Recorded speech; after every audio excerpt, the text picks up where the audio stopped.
Good evening, and welcome to another edition of African Americans Ain't Africans, the Think show that proves without a shadow of a doubt that the so called African American didn't find his way to America in the trunk of a ship. I'm your host, the Indigenous One.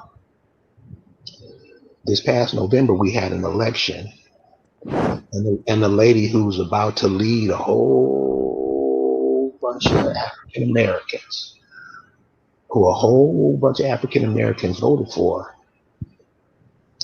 snuck her way in at the University of Howard. Tonight, we have a Howard alum, and this brother's going to tell us the ins and outs of what's going on at schools, especially Howard. This is going to be a very, very important piece that you're going to want to save, and share with your folks. I want to welcome this brother Stan. How you doing, Stan? Very good. How's everybody? Well, I'm just excited to hear you get going. But with the whole school thing, one of the questions I have is, as long as African American, Black, Negroes, coloreds, whatever you want to call it, as long as we've been going to these historical Black colleges, why isn't there an effort to build car companies or, I don't know, anything? You would think that these people that were going to the schools would be coming out to serve, the community, the underserved, us. That doesn't seem to be happening, and nor hasn't happened for a long time. I know this is a question. I just thought of this question too. But why do you think that is, or why is that? Since you went to a school like that. Well, I was at Howard back in the 70s. Uh huh. And when I came, I actually got a scholarship offer to GW University in the School of Engineering. They were going to set me up for a job at the Naval Observatory. But I decided I wanted to be in an environment with people like myself. I had gone to DeMatha Catholic High School. I'd gone to predominantly white schools most of my life. And so I just wanted to be around some people like me. And so when I got to Howard, I had a lot of ambition. I had a lot, this is going to be exciting. This is going to be wonderful. But after a while, I realized that Howard, in fact, there was a bunch of us, we used to sit around and talk. One of the things we did was we looked at the trustees. Let's see who's running this place. And on the trustees, we saw names like Rockefeller, Mary Rockefeller. We saw Morgan, and there was Vanderbilt. There were several names from these prominent, dominant culture people. And so after that, we started noticing individuals around the campus that never went to class. They're just walking around with book bags. And so we started realizing this whole place is being controlled. So we were very, very, very astute politically back in the 70s. In fact, when Angela Davis got out of prison, the first place she came was Howard University. She gave a lecture there right after she was released. Now, I will say this. I wasn't really understanding things the way I understand now.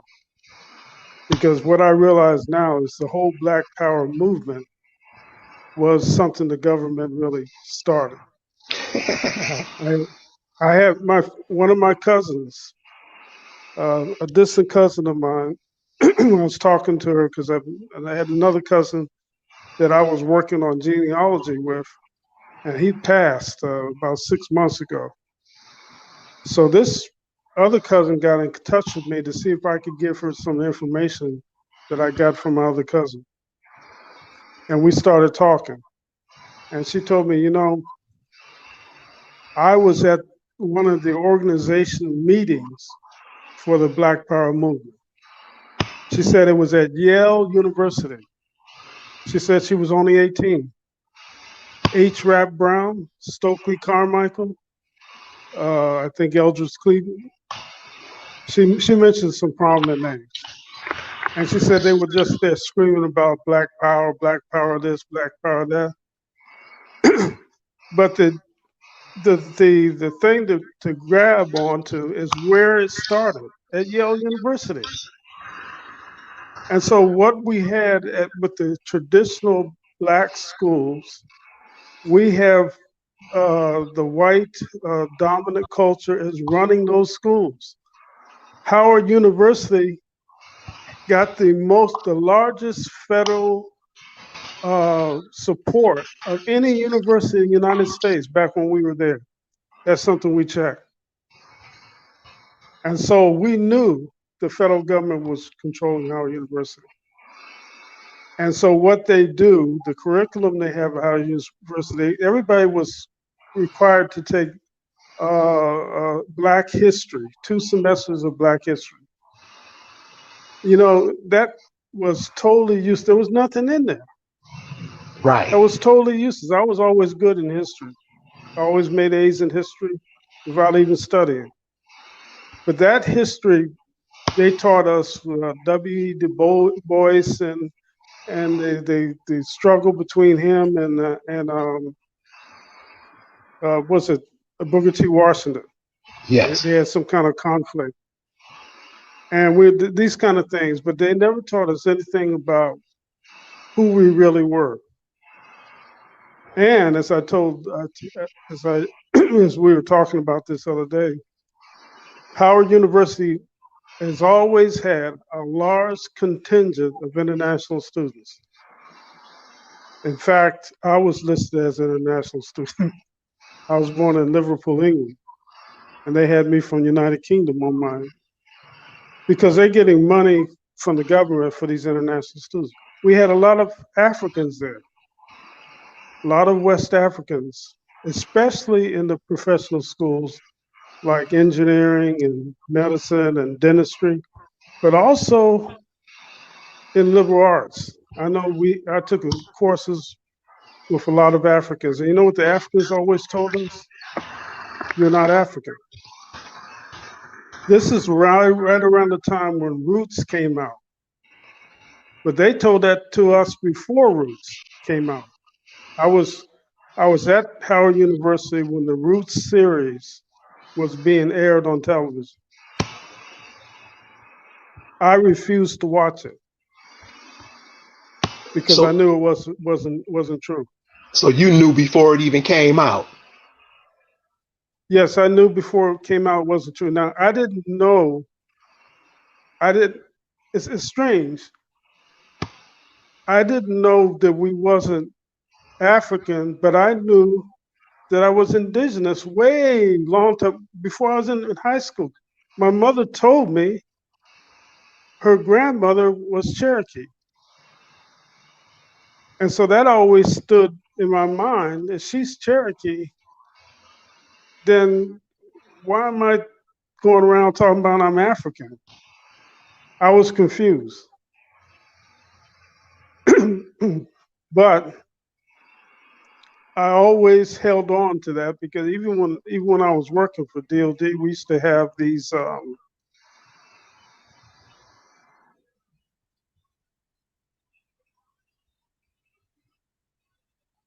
Hello?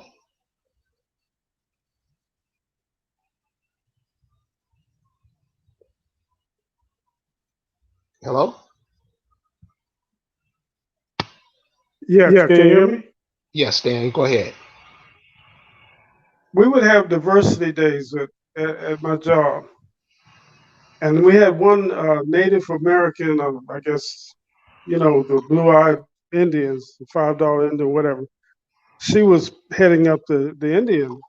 But, every other person that identified themselves as Indian or Native American was a Black person. I was wondering about that. So how come all of us? I don't see any of these other people over here. It's just us. Right. It's, but anyway, I got kind of got off Howard. Howard University has had a lot of bright students, had a lot of good students.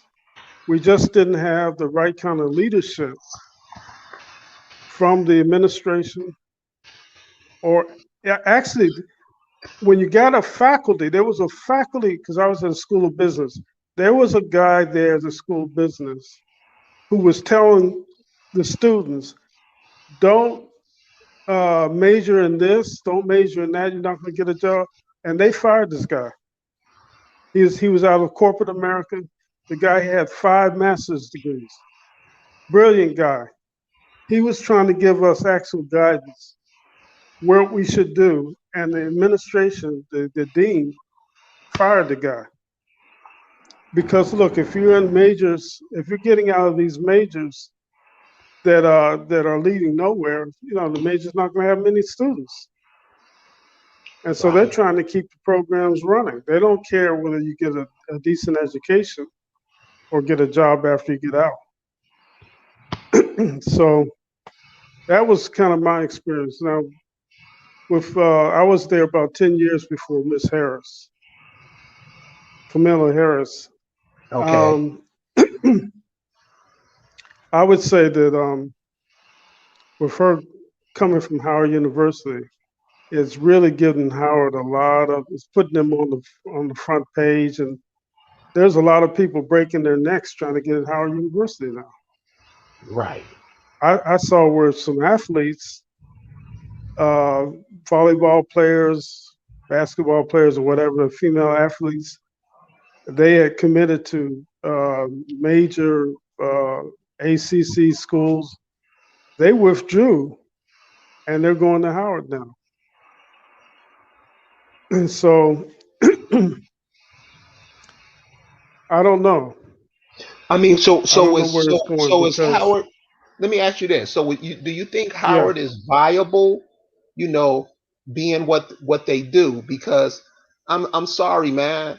I don't. I see the people going to the black colleges, and they're supposed to be what, the talented 10th. From the history, they're supposed to be the ones that go learn and come back and serve, set up businesses, and all of that.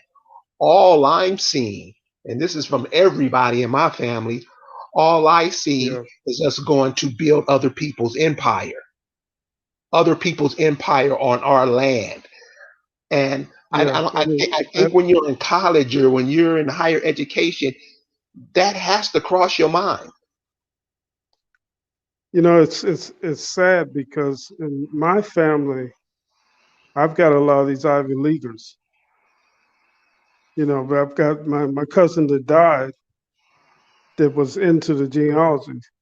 This cat had gone to Stanford on scholarship, went to Northwestern, got both a legal and an MBA all on scholarship.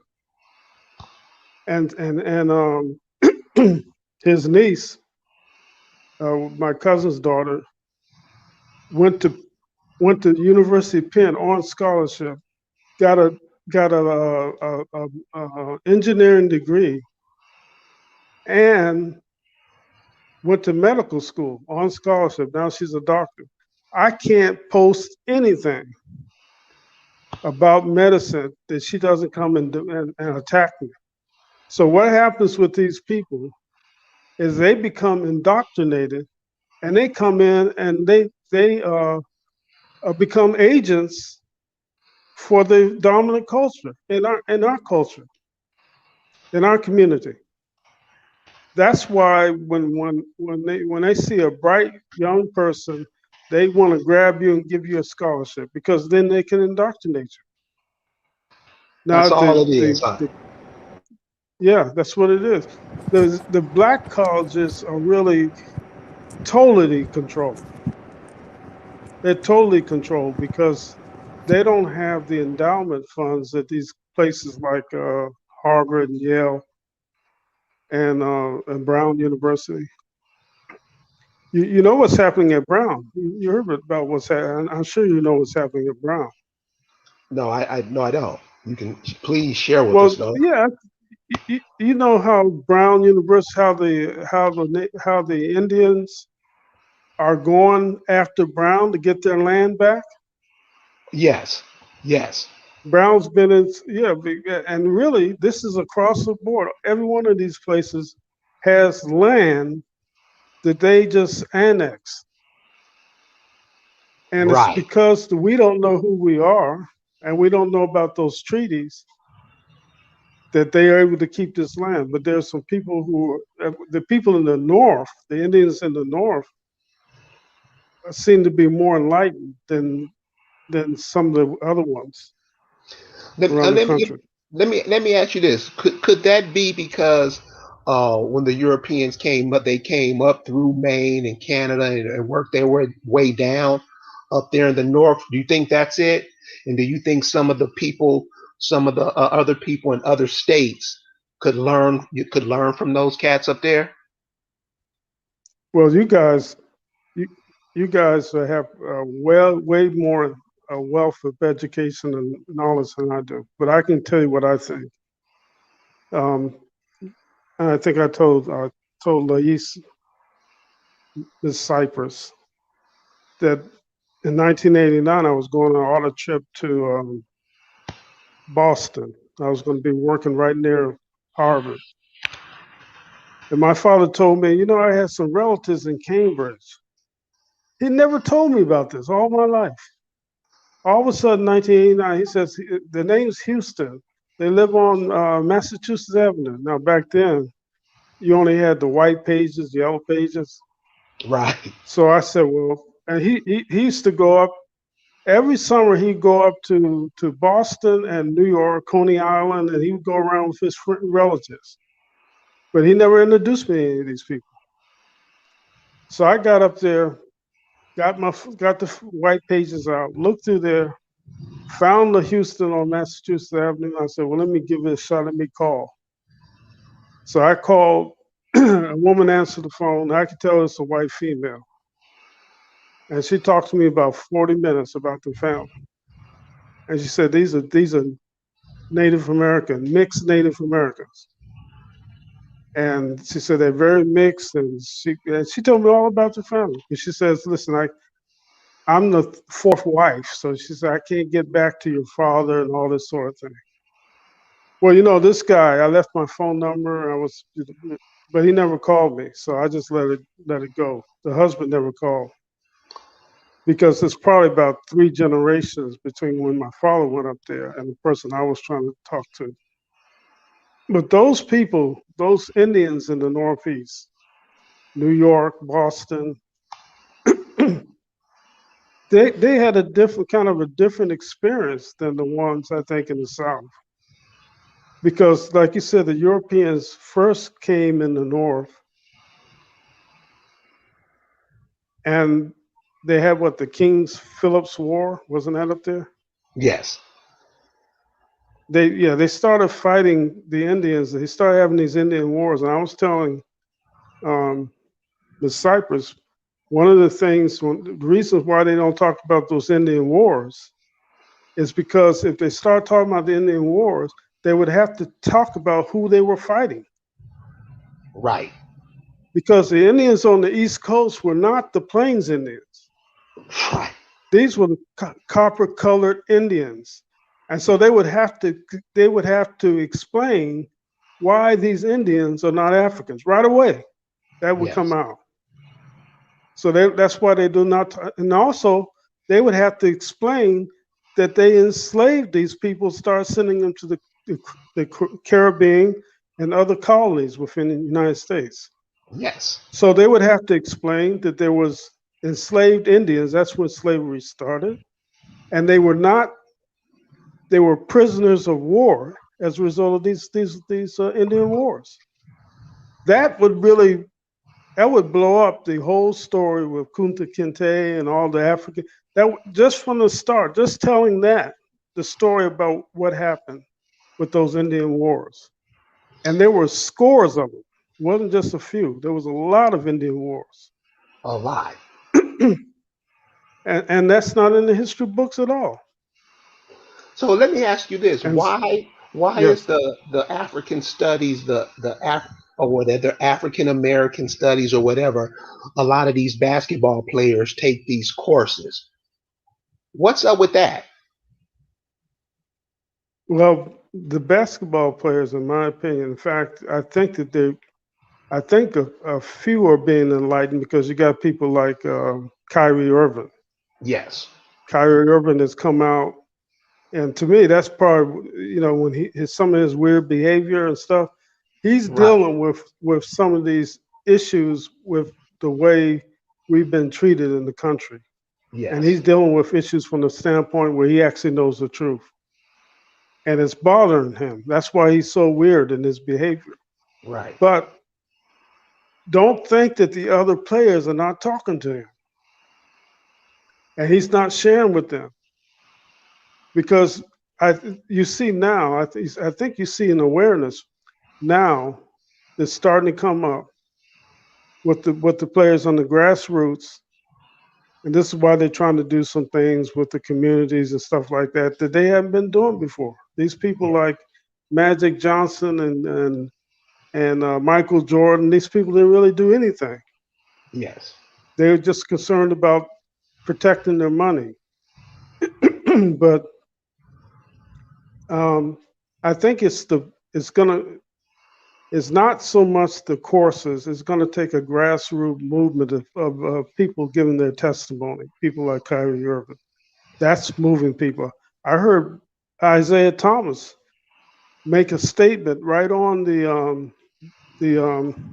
I probably could get it. Probably get the DVD, not DVD, the video clip right on one of these broadcasts where he was talking about a basketball game. He said we was already always here. We didn't come over on slave ships. We was already here. And he pointed at the other guys. He said all these guys here.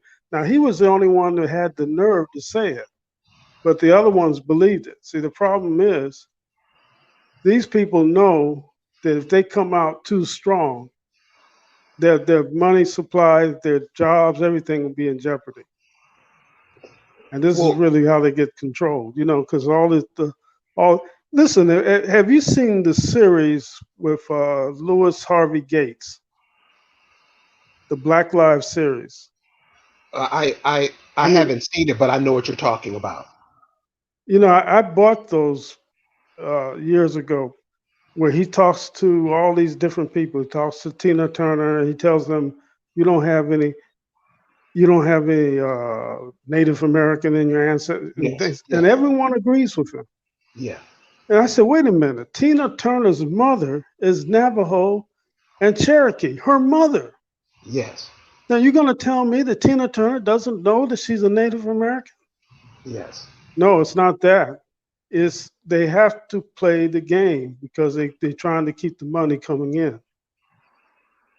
And so Tina Turner, Morgan Freeman, he said, oh, I made a mistake. I'm not Choctaw. But later on, he says, I'm not African. James Earl Jones, all these people are concerned that if they go against this thing, they're going to not going to be able to make a living. I heard that this new movie coming to America too. I don't go to the movies, by the way. I haven't been to the movie in about 6 years. But I You're heard doing the this new right. movie. You're doing the right thing. No, I'm not going to support Yeah. especially these black artists that can't tell people that they're not African. Right. But Eddie Murphy made this movie Coming to America too. Now I understand in this movie, I've heard that they have that Eddie Murphy's coming from Africa and he's going to Turtle Island and he's going to look for a copper tone queen. These symbols are in the movie. This is what I heard. And one thing we have to realize is, and this is just me, and maybe maybe you've seen it too. Hollywood is the writers in Hollywood are all Ashkenazi Jews, and a Yes. lot of the actors are Ashkenazi Jews too. Now they don't run Hollywood, but they're the front people. Check. And what they've been trying to do for years is tell us who we are. And they put it in the movies. They put little little tips in movies and television programs. If you are listening, or you have an eye, or you're watching, you have an ear. I'm not sure why. I think that they feel some affinity toward toward us, because they see some similarities in our experience and their experience. I'm not sure exactly why. I But told I was between whose experience? between. They think. Listen, I'm just guessing. I'm not really sure. That they think that because of the oppression that we have experienced and the racism and all that, they seem to think that they've experienced some of this with the Holocaust and things like that. Now, I I'm not. I I don't really agree with them, but I'm saying that that's what they think, uh because we know that go ahead. I'm going in. I'm coming in. Okay. Okay. Let's we know that understand it. that Okay. Holocaust thing was. Yeah. Let me talk about that. The good guy. That Yeah, okay. go on, Jewish please. people. Jewish people and all Yes. people. All Europeans. They play that I'm your friend. From the Quakers being calling themselves friends to today, Biden's on your side. We the good guys. They always play like they're our friends. They always pretend to sympathize. I mean, Okay, what's the objective? the objective is what it is, submission. It's always The- submission. It's Okay, always just so. manipulation. It's always control. That's the objective at all times. There's no better way to control somebody than to say, I'm your friend. I'm helping you here. Oh, I understand. Oh, let me How do give we you some keep advice. falling for that? How Because do we we don't keep look at the falling for that? we don't look at the I- patterns. We don't look at the patterns. We because things happen right here. We just had Ebola. Yet everybody fell for this new virus, like we never experienced Ebola. Like we never experienced HIV. Yeah, Like we it's never experienced, like we didn't even know about Tuskegee and didn't experience it. That's within our lifetime. I had a uncle who yeah, was a Tuskegee airman. yeah. Who we Like, Tuskegee like, experiment was within our lifetime. Within our lifetime of experience, we touched all these people. Yet yeah. we don't look at the patterns. So that's why it works. I'm your I just, friend. Good versus evil from the Bible. Good, evil. It makes us comfortable to know that there's a good, there's a demon, there's a devil. And then you can say, oh, that's the devil. So oh, that's bad. So you feel comfortable being able to separate it. But that's not the way life works. In reality, the people that present themselves as good and loving are often the most evil ones.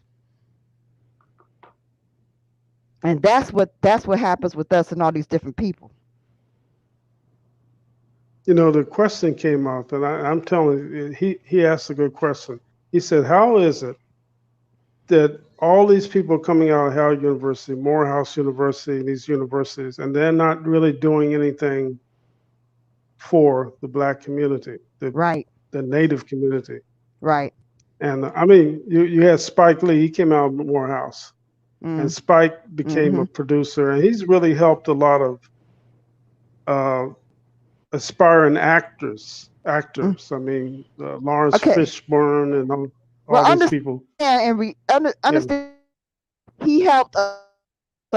He helped a lot of his friends. Okay, because a lot of them people he Okay. knew from Morehouse, and he knew. I'm not trying to trash him, Oh, but that's the way people really do move. They well, usually start with their listen. friends anyway. I'm not trying to diss that, because most people, Spike Lee is Boule through and yes, through. oh In yeah, fact, oh yeah, all of Atlanta's Boule.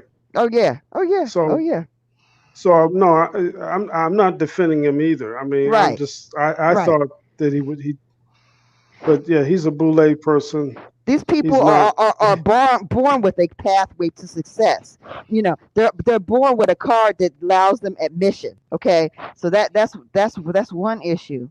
But on the positive note, when I was in Clubhouse today, there was a Yes. group about Africans. You know, what is the most ancient continent? A room called "What is the most ancient continent, Africa or America?" And let me tell you, that room had some Africans from all over the place and Americans from all over the place. And some of those people, some of those Did, moderators, some of those people on stage, I mean, they were inspiring. These young people got it together. And some of those young people were from Howard. And that gives me encouragement that these young hey, people are actually knowing that they're indigenous, doing the research, looking at the history, and able to speak to it with power and knowledge. That is so exciting to me. and I think that that's an excellent point. I think that uh, we talked about ancestral research. Hmm. I started off because I was an auditor. Like I said, I used to be an auditor with the Department of Defense. We always went into projects, and there's three type of evidence: testimonial, documentary, and physical evidence. If you get those three down, it's a wrap. And so when I did my research, that's what I was going. I started with oral tradition, that's testimonial. And then I look for documentation, and then you have physical evidence. In fact, if you look Very at good. forensics is actually a science. Hmm. Forensics is a science that is 91%, they said is 91% reliable. Hmm. So I'll give you an example. Example, when I was doing my research, I kept coming up with like for instance, my sister has the middle name is Italian. I came up with, some, and I asked my uncle, 95 years old, do we have any Italian ancestors? He said, absolutely not. Absolutely not. Now, this guy's been wrong on everything. And he said, we were living in New York and there were some Italians that living close to us, and that's where the name came from. Well, then when I found the census report, he was 2 years old when he was in New York. After that, they moved back to North Carolina, to Charlotte. I can't remember anything when I was 2. So I kind of discarded that. And then when he did a DNA test and it came out 5% Southern European, which they define as Italian and Greek. Now, I didn't take that to the bank, but it did come up. And so what I did was, and I think I told you I'm a very hairy person, especially for a black person, but for any person really. And so is my wife. My wife's ancestry is Italian, Portuguese, and some Japanese, and she has some black. So she's got those four. Some African. She's a very hairy person also. I looked up in a reference, where does this come from? Why is Southern European so hairy? They said the hairy features come from South Asia.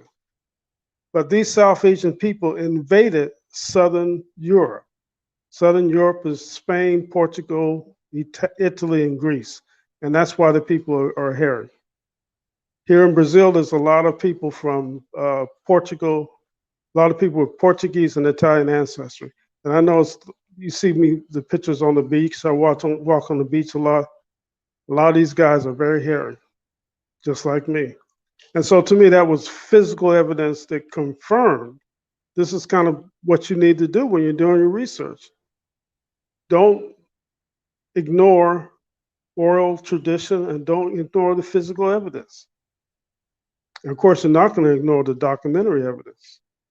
So if they're telling people, all these people, they're telling you 70, 80%, West African, but you can't find any African grandparents or great grandparents, and you don't look like an African. I mean, that's a bold-faced lie. Why would you accept that? Why do you think we overlook that? Why do you I mean, because if you look at African women and sisters from over here, there's a huge difference.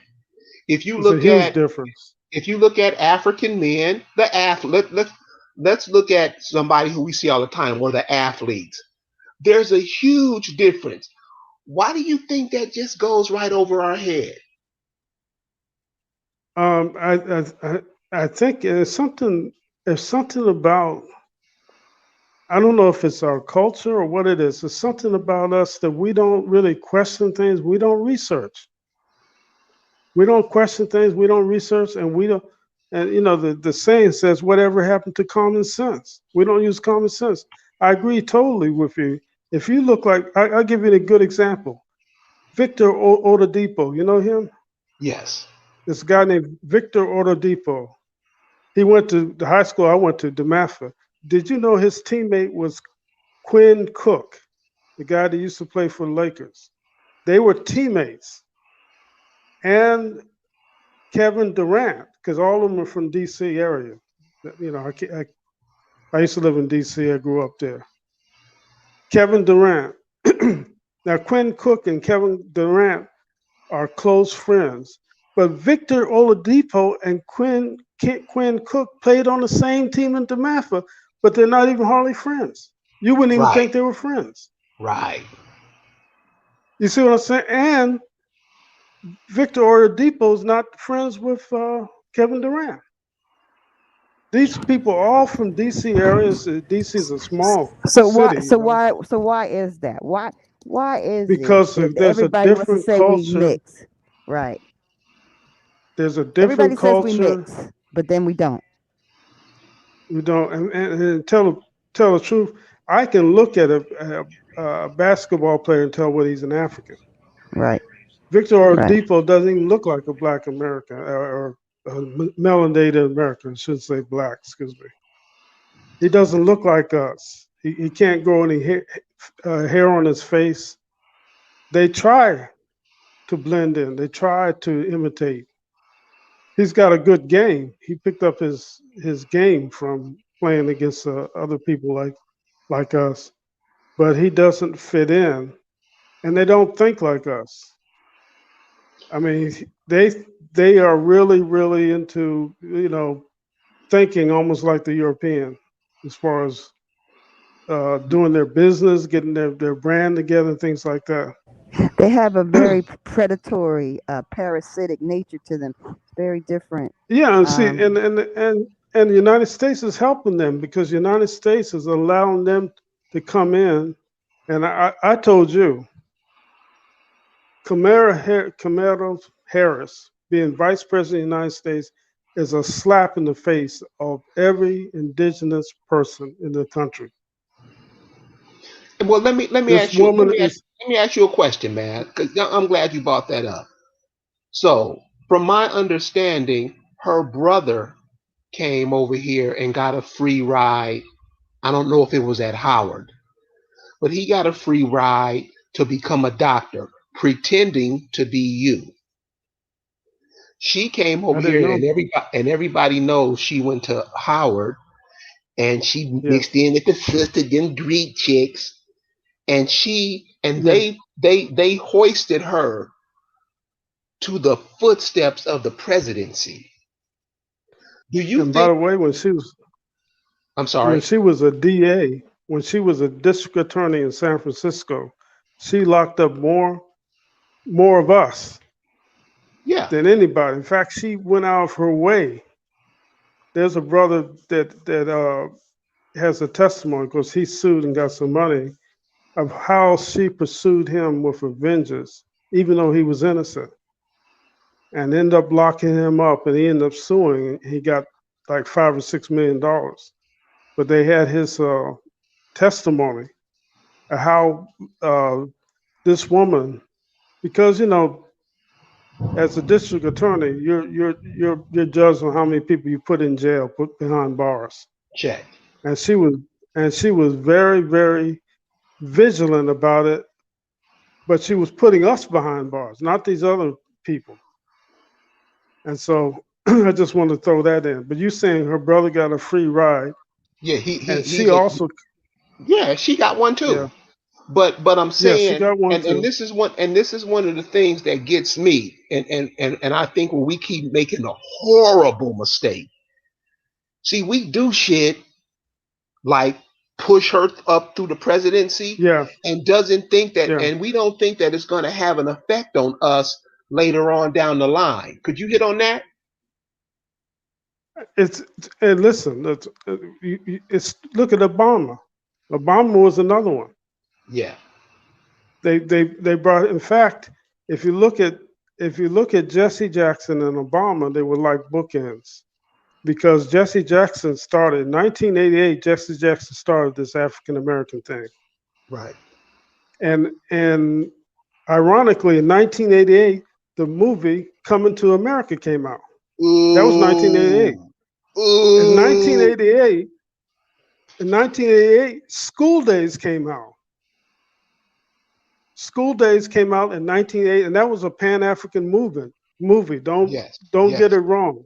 Yes. That was a Yes. Pan-African movie because the two characters in there, one of them said, "I'm from Detroit," and the other was, "I'm indigenous," and the other one said, "No, you gotta wake up, brother. You sleep.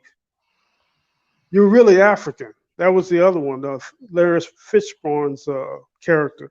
So those people came out, they released those movies in 1988. How did they know to release the movies the same year Jesse Jackson started talking about, well, we're all African Americans?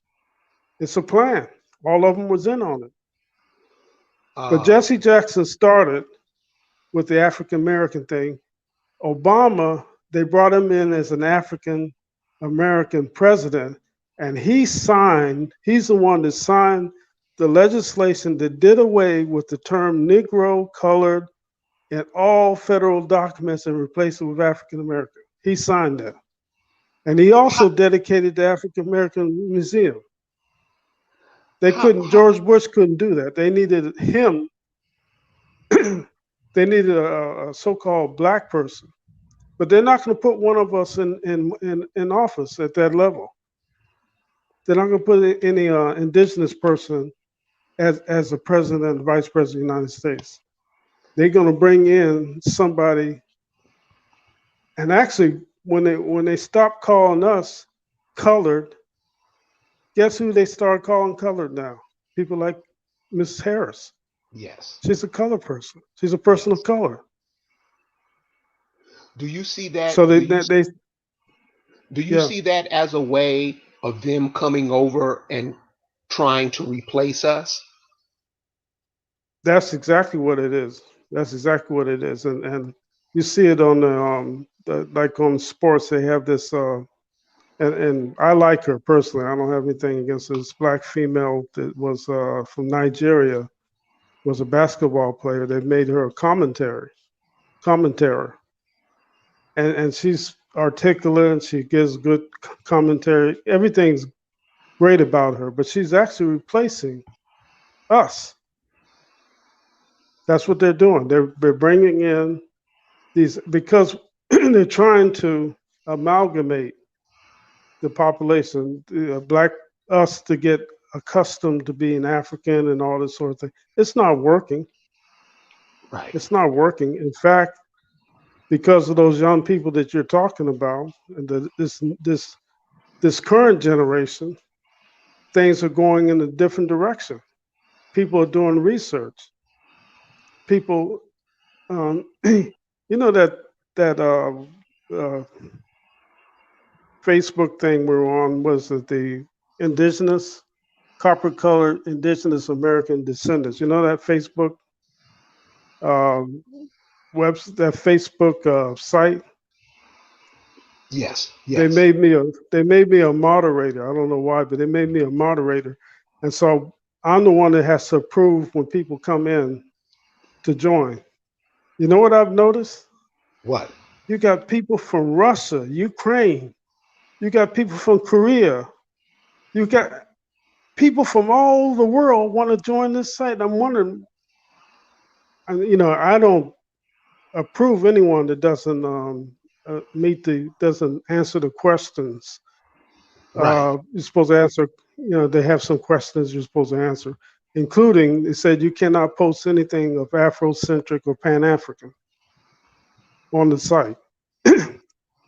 I do give people a warning, or I said, listen, I can't approve you unless you answer these questions.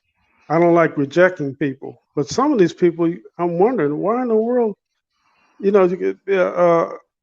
like I said, people from all over the world are trying to get in on this site.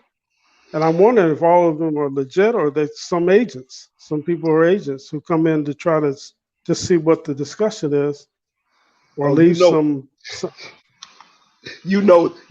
that's what it is. I wanna Yeah. answer somebody's question in the chat, and then I want Lisa to come back in. So Lisa, come back in after Okay. this question. Jay Indigenous says Spike Lee is a sellout. Jay Indigenous, when I knew Spike Lee was a sellout, if you ever saw a movie Do the Right Thing, my thing was you got a block full of Negroes that can't feed themselves. They got to go to another man to feed them. The coolest cat in the movie gets killed, and these shines just do what shines always do, tear up stuff. That's when I knew Spike Lee was boule. So, Lisa, where you at? I'm here. I'm Hell, here. How y'all doing? all right. So, what do you think? Yes. What do you think about what is being said thus far? I love it. I love it. I think it's great. I think, yeah, Stan and you are hitting on some good points, some really good high points, Like it's cool. Cause Lisa, don't forget to share the point we made when we talked. We I don't talked know about what. slave ships, remember? Remember we said they can't find a slave ship, but Oh yeah. they can find Roman galleys from 2,000 years ago and Right. Viking longships from 1,500 years ago, but they cannot find a slave ship from 200 years ago. Absolutely. I mean, the evidence is just like it's no contest. Like we know that they're lying. We know that they lied about everything. Now it's just the point of, okay, now what do we do with this? What do we do with this? Okay, I'm encouraged. And Yeah. and this is part of it. Looking at Howard, looking at the Boule, looking at the celebrities, and calling their Howard's asses out, Boule. calling them out for what they're doing. Make them have Because a public reckoning. Okay, they need to reckon with yeah, what they have done to us because they are white supremacist supporters. They are white yes. supremacist And supporters, it, and we need to call them for what they are. They are gonna get fucked up anyway. Excuse me. They're gonna get it anyway. Okay, they're gonna get it because guess what? They're trash. Because guess what? The globalists are done with them. They failed. yeah, Okay, they fell. they failed. And So then, their and usefulness is over. yes. And So then they've been now what do we, exposed. they've Right. been exposed, their usefulness is over. So now what do we do? So now it's time to call everybody to their responsibilities and their collective daggone. What are you gonna fix now? How you gonna fix this? You gonna fix this now, okay? And and and then we and doing that, it's about trying to get people like these young people that are getting their mind, they have their minds right, they have getting their minds right, they are organized, that have genealogy websites that are organizing themselves on Twitter, on Instagram. We need to get these people together in a collective and start making our daggone demands clear and tell these Boule and these Pan Africans and these ADOS and these confused Moors to step aside because if they don't understand, the objective is very, very clear and simple. They like to complicate things with their minutia.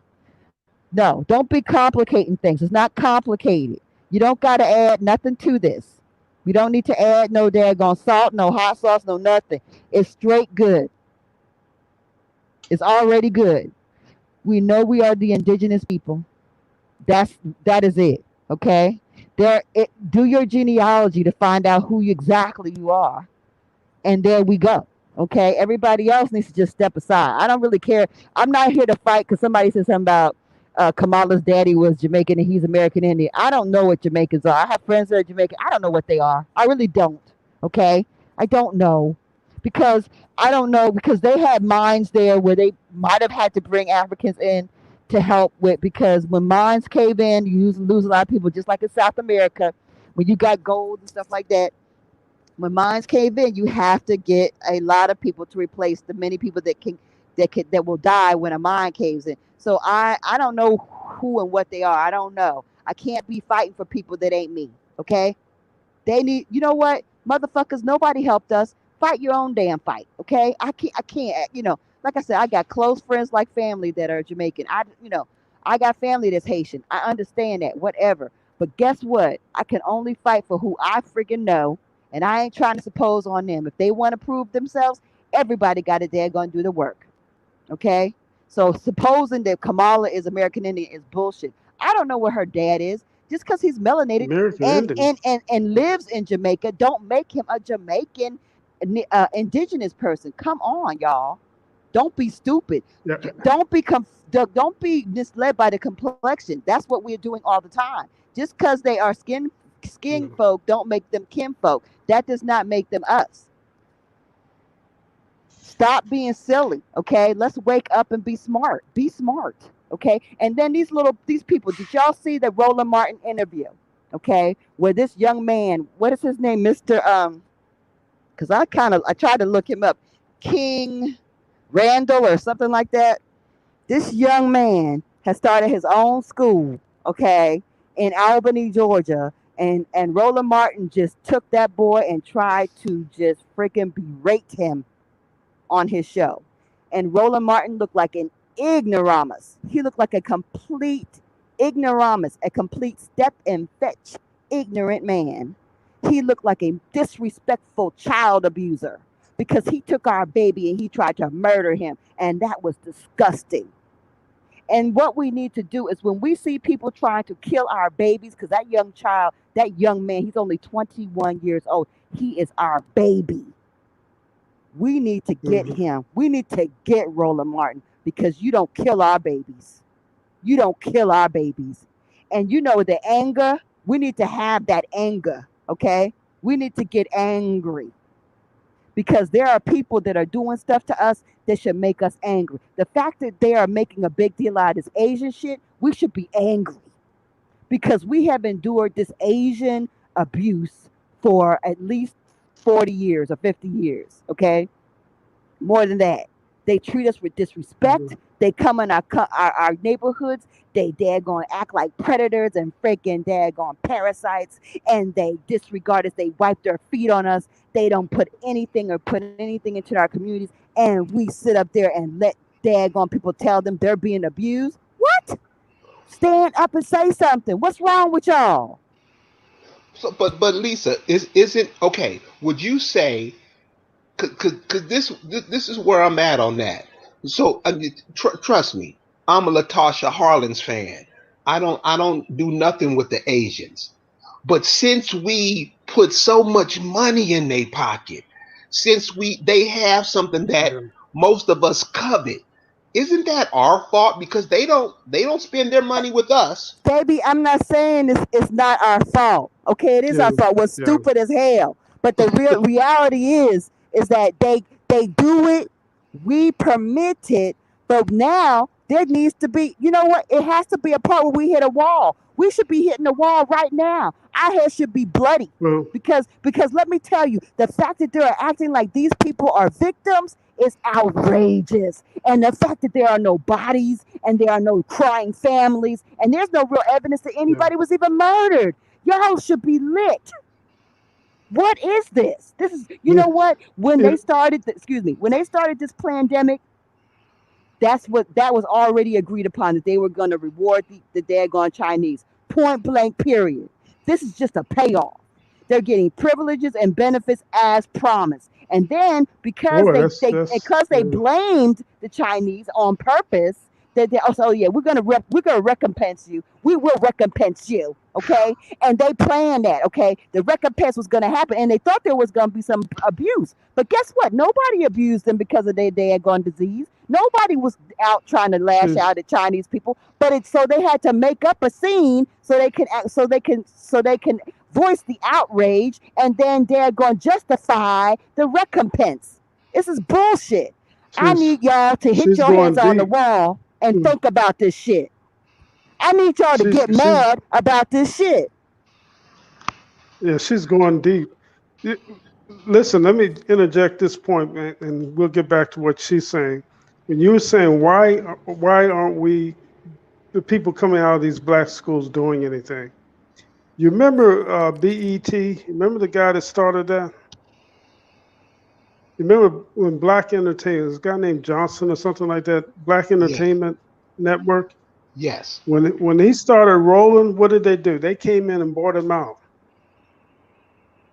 And so what's happening? Because you were talking about this young man, the way they attacked him, the 21-year-old. What's happening is when we start getting some traction, they start attacking, just like they burned down Black Wall Street.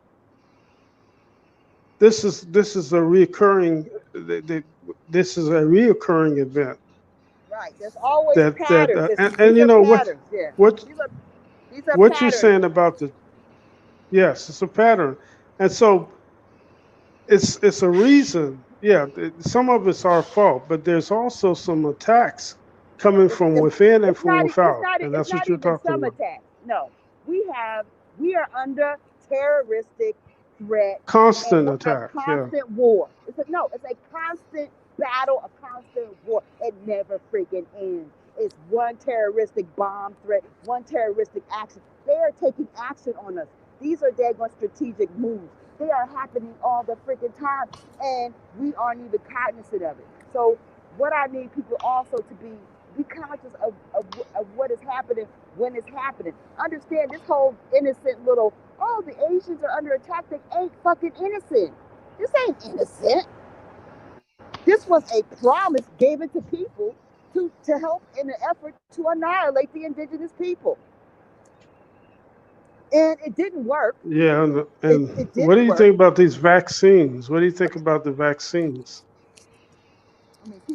I hope people in the chat know what I think about this, but basically, this whole thing is okay. First of all, I don't really want, this whole thing was injected into Okay. people with the flu shot. Okay, that's why the fucking thing failed because they forgot to promote the flu shot. Okay, this year, so that's why it died off. The fucking idiots of the globalists are stupid. Okay, they're dumb. They've been planning this thing for almost over 100 years, and they got it wrong. Okay, if it was Okay. nature, the thing wouldn't just go to a dead stop, just like Ebola, but it lasted longer. Okay, nature doesn't go to a dead stop. Yeah, Ebola just happened, and nobody questions how Ebola just disappeared. Nobody. Yet when this one came along, everybody took it for what it was, like it was real. Yeah, people get sick. So did people get sick in Ebola. But where did it freaking come from? mhm. And how did it disappear like nothing? Because they Yeah, they haven't injected it. really. No, they injected it into people with the flu shot. And then because they were so hopped up on the daggone pandemic, they forgot to promote the flu. So people didn't get the flu injection, so they didn't get the COVID.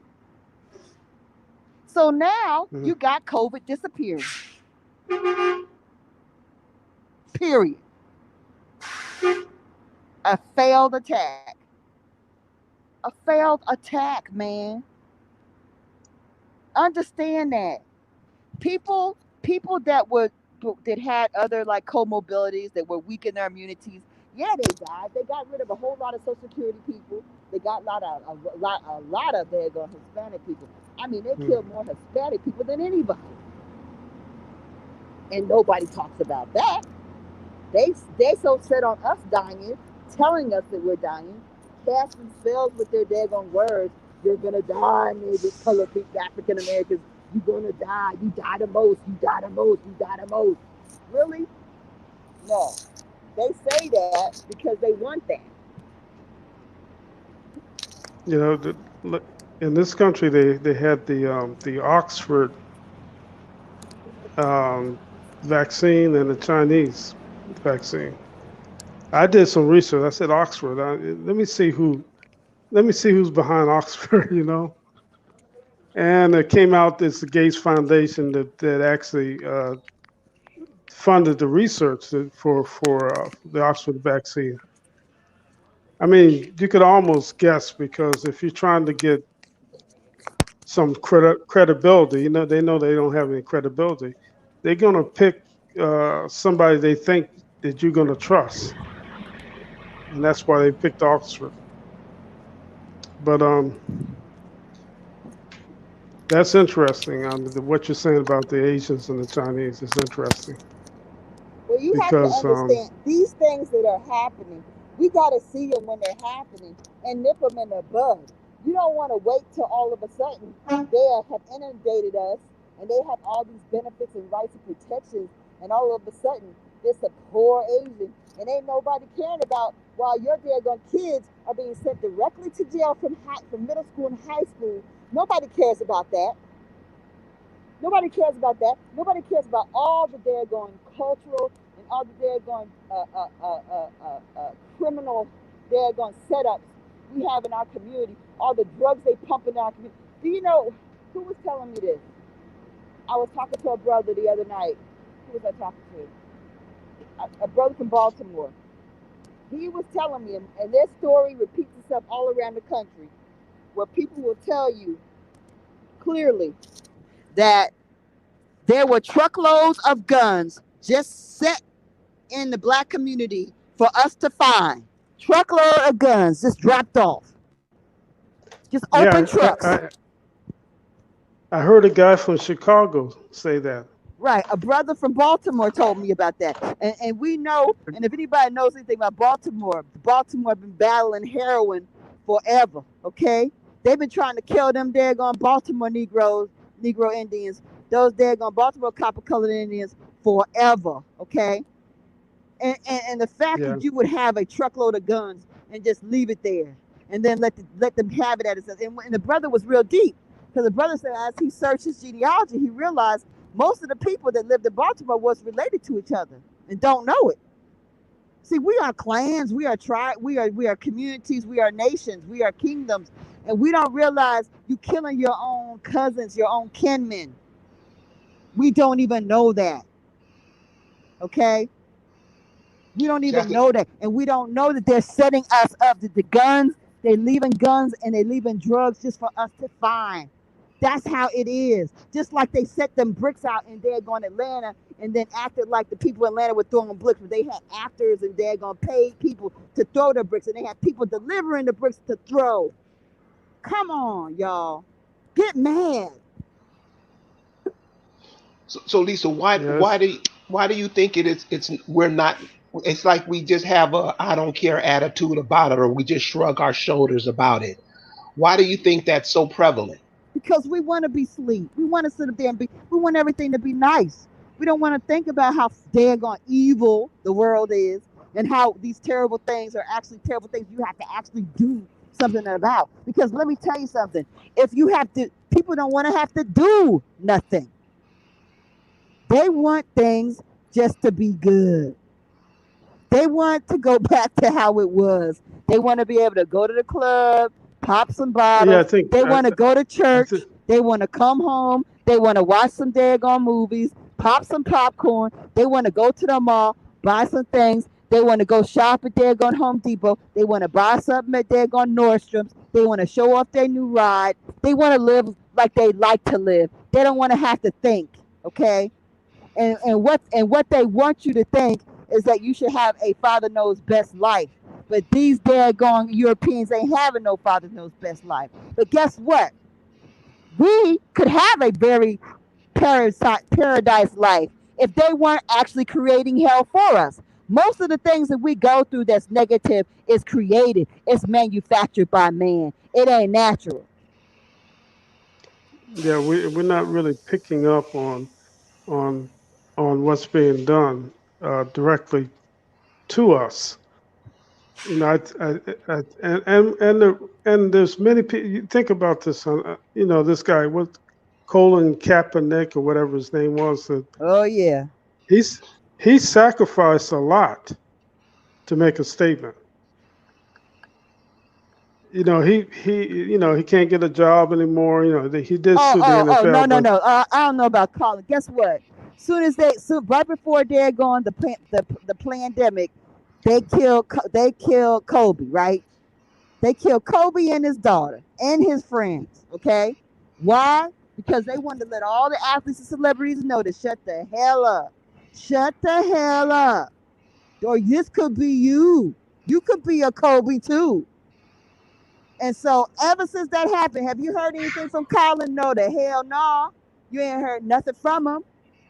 So don't miss me on that Colin Kaepernick shit, because he shut the fuck down. Okay, he shut the fuck down because guess what? Best you believe that they know about this pandemic. That's why they ain't saying shit, or they're going out and trying to act like they're ambassadors for the vaccine because they want to get no, I'm not. recompensed. They want to get Yeah, I'm recompensed not. for it. They want to get recompensed for it. So yeah, Yeah, I'm they not. know, they know, and Colin knows, but Colin shut the hell down when he saw what they did to Kobe, as they all did. They got in line. They will check you. They will kill your family. But guess what? When you're at war, you will get your family killed. You will get your family killed. Mike got his father killed, his son killed. You know, people be losing life. What about daggone Bill Cosby? He got a son killed. They be Yeah, getting folks killed. They kill yeah. your people, and they've always done this. This stuff repeats itself, and people don't even recognize that shit. They will take you. There are lynchings occurring. That Kobe was a public lynching. It was a universal public lynching. And that lynching of that daggone porn star, that was a fake lynching. A fake public lynching. That daggone Floyd thing. That was fake. But it was a public So lynching. what did Kobe do that caused him to turn against it? Kobe was a symbol. He didn't do anything. You don't have to do anything in particular. You could be just somebody who's vocal. I don't know what he was Googling. I don't know what he was actually talking to people about. But let me tell you something. To be lynched does not mean you have to actually do anything. That's to say the victim is at fault. That's ridiculous. They needed somebody to make an example of. Somebody beloved, somebody respected. They needed to take somebody out. Point blank, period. And it It, works. It works every time. They do it over and over again, and it works. wow, I mean, So yeah, I know about. this is what's been happening since. I mean, this is going on way back before I was born. Way So before anybody. It's been Yeah, happening for hundreds of years. They've been doing this stuff. yeah, Hundreds of years they've been lynching people. Instead of lynching us in the middle of the square or at the tree by the church, they're lynching us on the media. Oh my God. Bill Cosby's son was murdered? Oh my God. Oh my God. Michael Jordan's father just died? Got killed? What? You know, you don't understand how this resonates and rings in our psyches. You may not actually well, make that connection in the forefront of your mind, but in your subconscious, you yeah. make that mental connection to what it means and that you need to shut it down and that you need to have fear. Bill Cosby They're was trying to trying to, buy. no, yeah, well, yeah, He he was was trying to trying, buy NBC. he was trying to That's buy why we went NBC. after him. He was trying to buy NBC, yeah, but also the fact that they're gonna make you know that you need to stay in line, and they're gonna lynch you and let you know that you need to back the Yeah, hell that off. was getting out of line with them when he was trying to buy NBC. But before the pandemic, And they had to put people in line of shutting up. Shut up. start them off You scared. got to start them off scared. Because if anybody develops a conscience while they know the truth and decides to go bubbling off at the mouth, you have to Um, shut them down. these people, we've already made a point that those people, those professional athletes, those actors, the politicians, the people that should be leading out, they're at the bottom. They're not doing anything. They haven't ever done anything. So these athletes are not worth 2 cents as far as I'm concerned. Well, you saw They're that. only concerned about, huh? Well, you saw that. You 500 or saw more. this past basketball season when they were when all that Black Lives Matter stuff was going on, and the players Yes. just struck for one day. I was like, Right. you make $40 million a year, and you Right. just. I'm like, what? That's You know? ridiculous. That's so sad. Yeah, And yeah, yeah, and yeah, kneeling and yeah. look at Kia Green. Kia Green said 500 or more children are dying in Chicago. A lady makes brick memorial sites so she can't even keep up so many kids dying. And that's what they want. They want our babies to die. They're killing our babies, okay? They're killing our old folks, they're killing our babies, they're killing us. And we're sitting up there seeing them set us up like daggone idiots. They deliver the guns to our damn doorstep. They deliver the drugs. They deliver the soundtracks to tell us what to do. Y'all hear me? They delivering you soundtracks. They're Right. telling you exactly. Well, she'll be back. Lisa just got Mhm. knocked off for some reason. But Stan, let me ask you, what's going on Yes. at Howard? Would you say it's set up at all HBCUs like that? Yeah, I would say that it's really gonna bring a lot of attention to the historically black colleges and universities, and Howard's going to get, and Morehouse and some of the other ones, going to get some good students. They're going to get some good people going there. Now, by the same token, the establishment is going to notice that, and so they are in position to put pressure on the administration, the leaders of Howard University, and these historically black colleges and universities, because historically that's the only place we could go. We couldn't get into these white universities. So Right. all the intelligentsia, the black intelligentsia, was going to places like Howard, and people like Thurgood Marshall, and people like that came out of these historically black colleges and universities. Brilliant Do, people. do you know what And Thurgood Marshall's son does today? no, what does it do? Thurgood No, Marshall Thurgood Marshall is known for what? he was known for his. Actually, he was known for fighting for the rights of the oppressed, He was especially he black people. He, he was the lead attorney for Brown versus Board of Education. I don't know if he was the oh lead, yeah, but he was yeah, that's right. so for us to integrate into their schools. Do you know what his son does today? And this is No, what I what mean. is? This is what I mean. What his son does today. His son is the CEO over the prisons.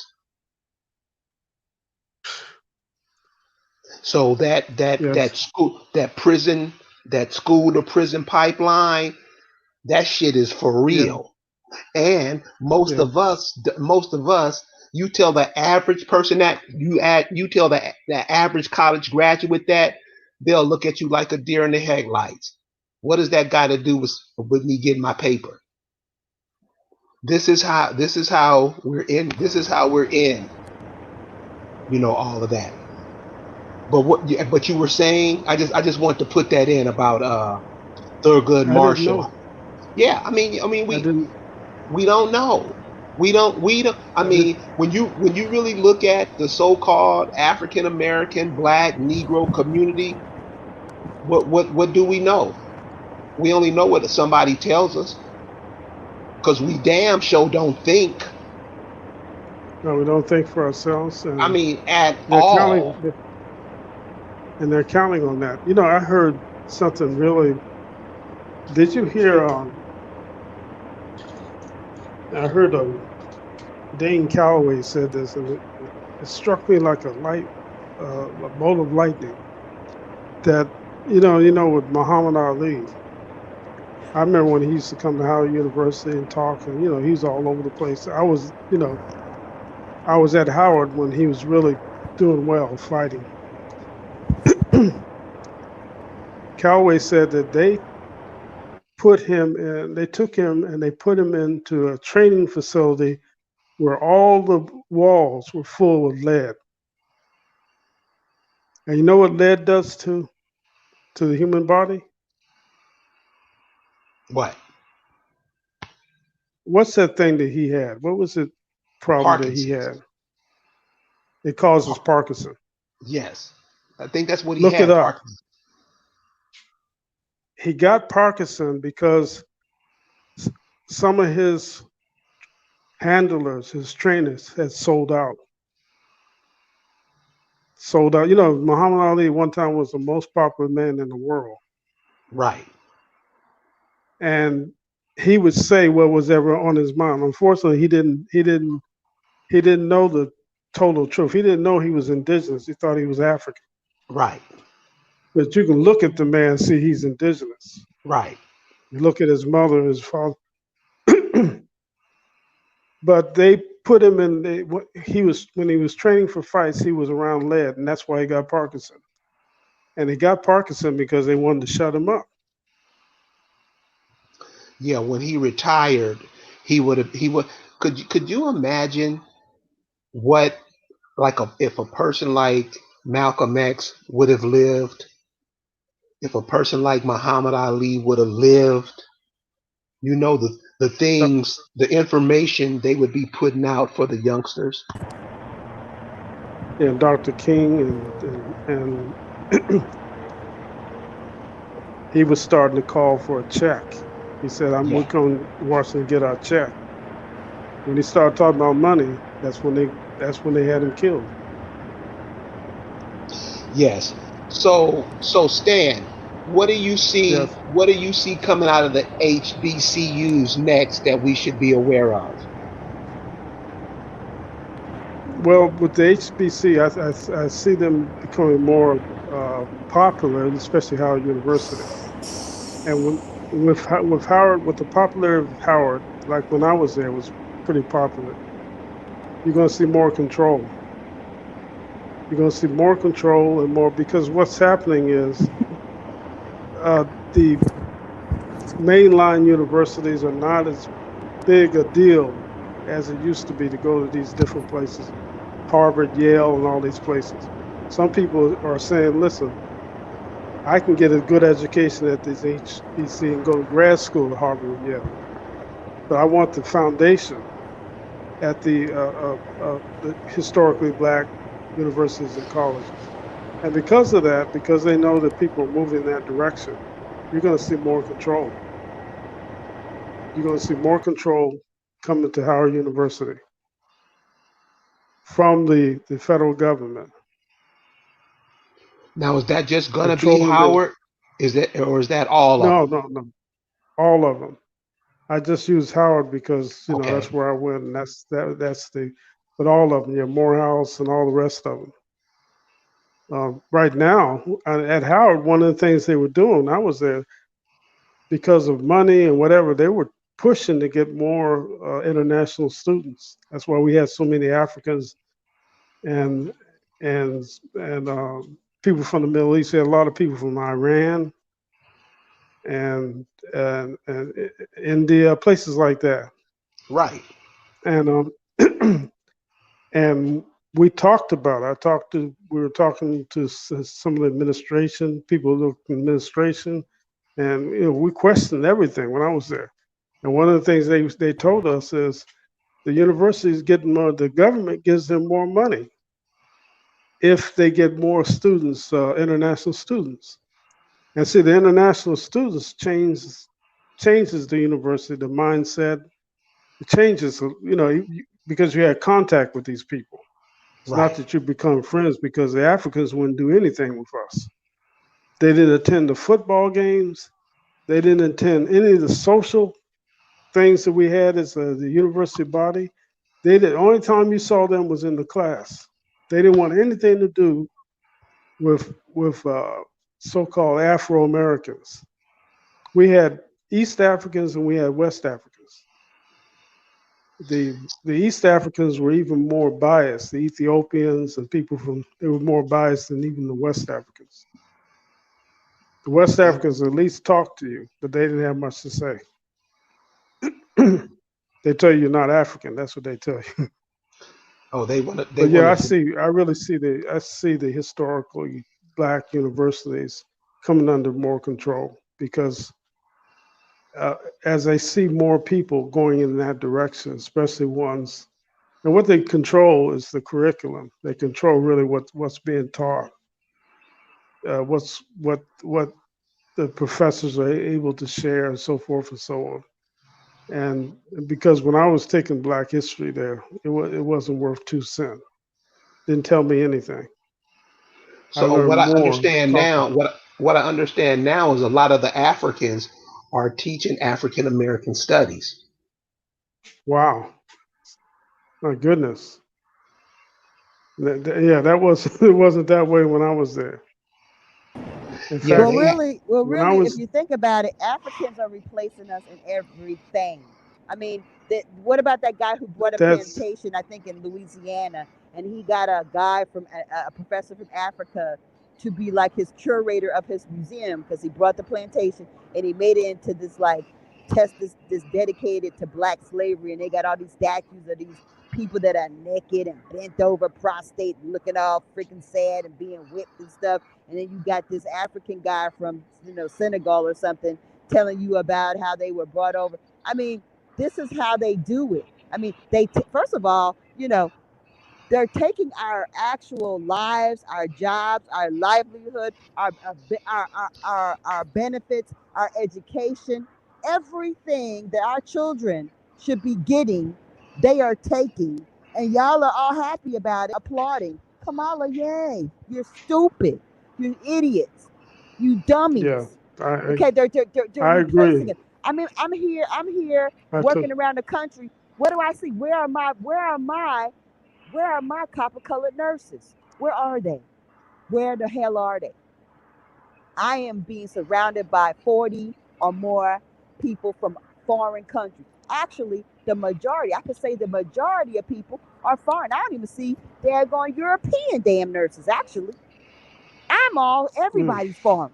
Everybody's either the majority are from Africa, and I don't just mean Nigeria. I mean all these different countries. Okay, and hmm then there's another minority that's maybe a small minority that are like Pakistani, and then another daggone Filipino, Yes. inoculation. I'm like, so where are we in this? This is our homeland. They don't respect us. They don't know who we are. We don't know who we are. We can't stand up to them until first we let them know who the hell they are and where they are at.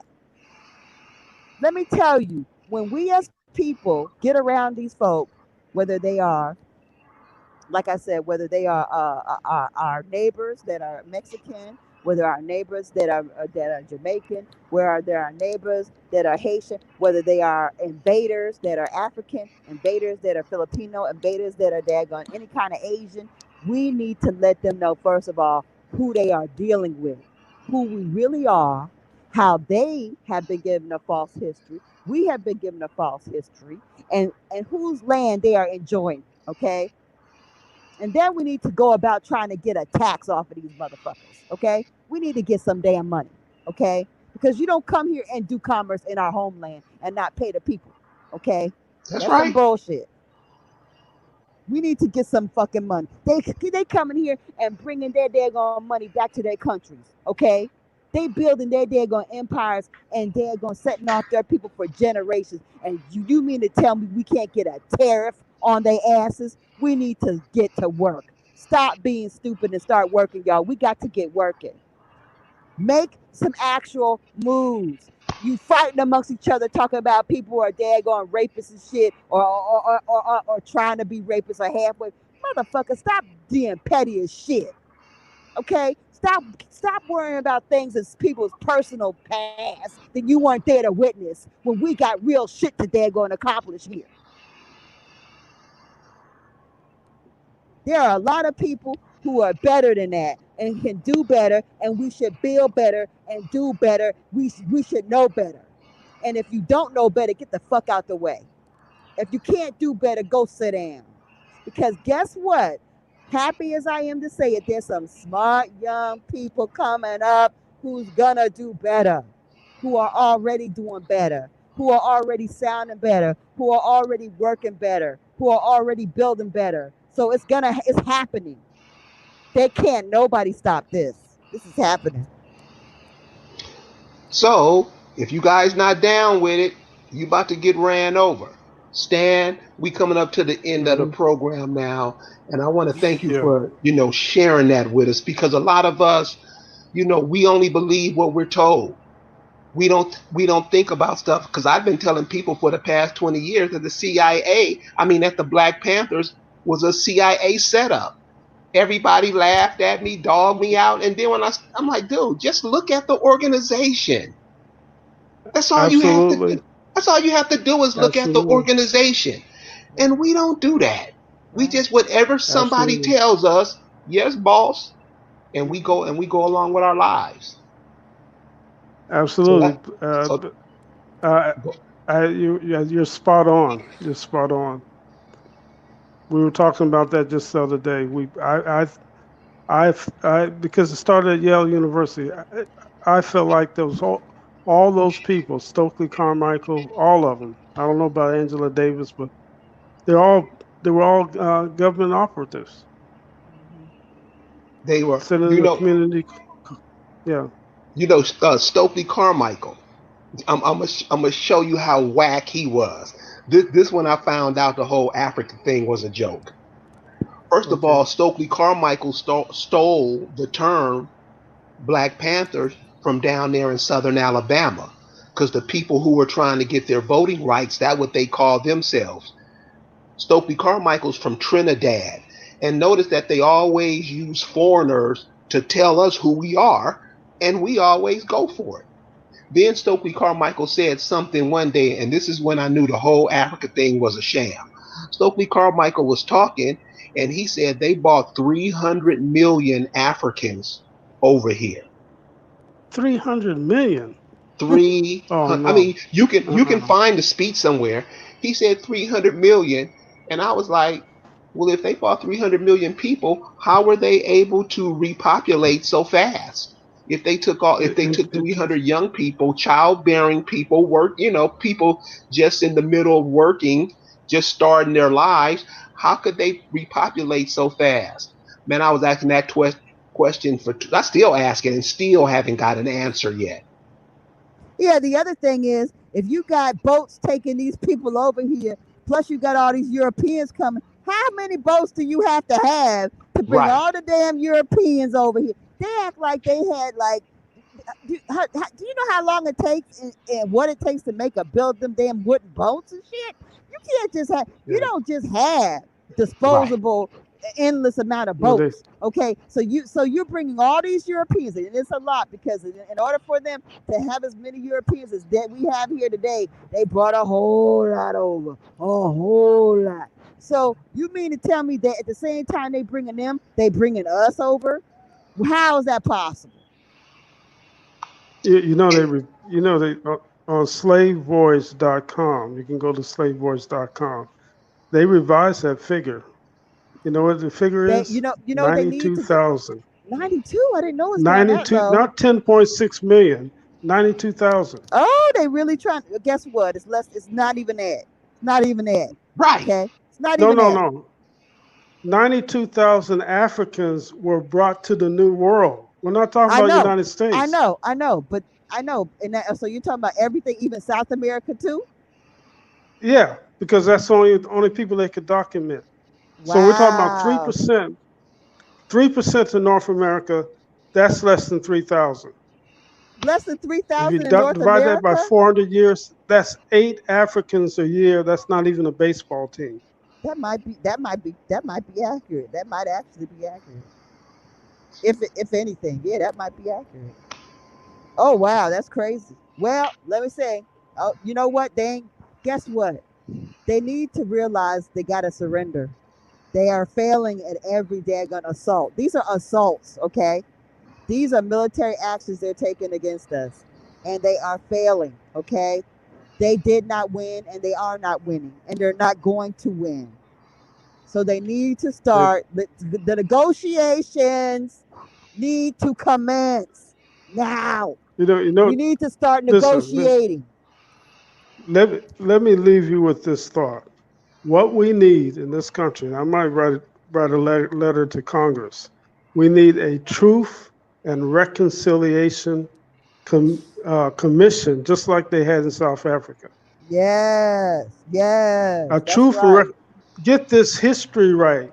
Right. Before you start talking about reparations, Yes. get the history right. Let's get the truth out. Let's get the truth Let's out. get the truth out. That's what they need in the country. Right.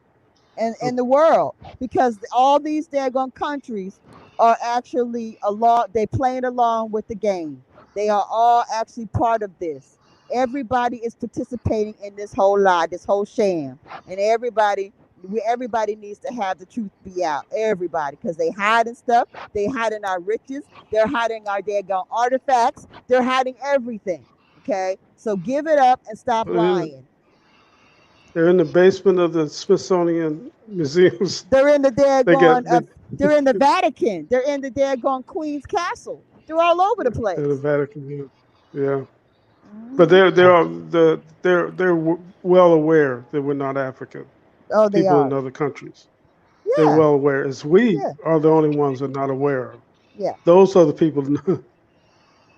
Right. And your family want to cut you if you try to tell them that. If your family want to beat you up because you try to That's the mess with. sad thing about it. They want to hurt That's the you. They want to that's hurt the you for telling them that. I know all people come from Africa. How do you know it? Why do you gobble up whatever the massa feeds you? Why do you do that? You I don't sound know. crazy right now. Well, Stan, Yeah. I want to say thank you for joining us tonight. I mean, Okay. and to telling us about the HBCUs, because that's one of the problems that's wrong with us. We believe all is good, and it's not. And most of these cats over here, they just trying to keep getting a paycheck. That's it. And they'll do That's it. anything to any of us to keep it going. So, man, any last words you have to give, please share them. Well, I just want to thank you for having me, and hopefully I said something that was relevant. Um, I really, I had a bunch of notes, but I didn't use them. But yeah, with the HBC, the Historically Black Causes University, they're going to be under attack. They're going to be under some serious attack now because the grassroots movement, the young people, are going back to their roots. They're going back to, like you said, being indigenous because they're starting to do their own research. Yes. I had to kick myself because let me say this right quick and get over. I started doing research because my daughter came home from school one day and said they were asking about our because my last name I'm in Brazil, a name like Or. They want to know about our ancestry, and I couldn't tell her, so I said, let me instead of doing like my parents, let me try to research it. And it took me just a few weeks to realize everything I was told was a lie. Because when I found my great great grandfather listed as mulatto, then turn around listed as black, and then on his death certificate listed as colored. Yeah. So I said when you start changing things like that, you're hiding something. Because I'm an auditor, I see you're hiding something.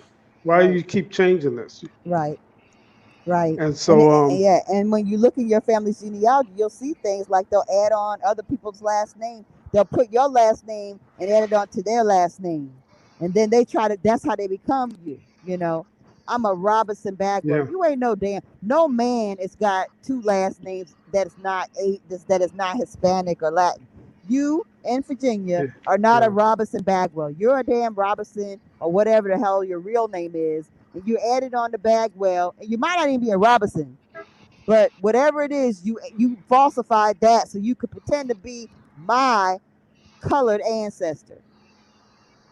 But you know what happened is, and I know we got to go, is going back to our generations, going back to your great grandfather, great grandmother, they were Indians. All of a sudden, nobody's an Indian. Right, The grandmother's black, and nobody's talking about it. right.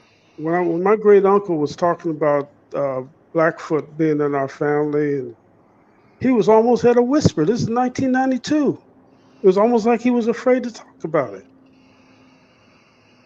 But So that's terrorism. That's what they have. That's what we are enduring, and we don't even recognize it. We are under terrorism all the time. We are under a terroristic attack constantly, and we don't even understand what we're going through. I mean, we it got to realize started. what we're going through. That's why they didn't talk. And the fact that the thing that we're doing now is we're communicating, which we never did before. We never communicated, and we never looked back. Now we have to communicate, we have to look back, but we also have to take action with the things that we are learning. Okay, we have to take action. Okay, I'm through. Thanks a lot for having me. I know you got to go. Stan, appreciate you, man. Appreciate you being with us tonight, brother. Lisa, Okay. close it. Lisa, you can close us out, love.